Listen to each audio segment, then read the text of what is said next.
Bonjour à tous. Aujourd'hui, je vais vous présenter les données sur la densité de population et celles sur les revenus dont dispose l'application Où Vivre.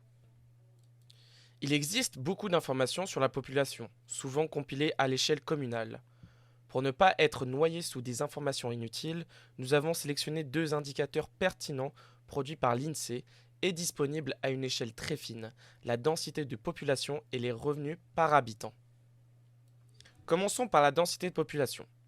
Elle est indiquée selon un dégradé de couleur, elle-même définie selon le nombre d'habitants par kilomètre carré.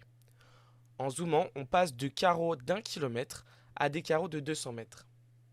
Prenons l'exemple de Pontivy, dans le département du Morbihan.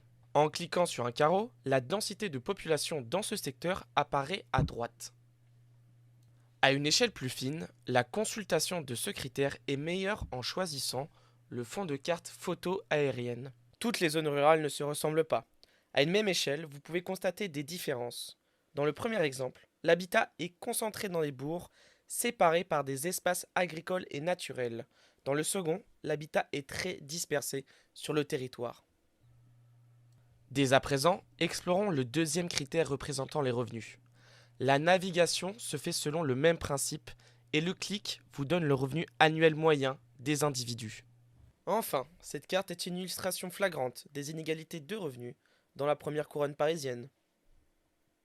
Pour aller plus loin sur cette thématique, nous vous invitons à lire le passionnant ouvrage de Jérôme Fourquet et Jean-Laurent Casselli, La France sous nos yeux, paru en 2021. Si vous avez des questions ou que vous souhaitez échanger avec nous, contactez-nous à l'adresse communication@ouvivre.fr. A bientôt pour une prochaine présentation et en attendant, n'hésitez pas à suivre nos actualités sur nos réseaux sociaux.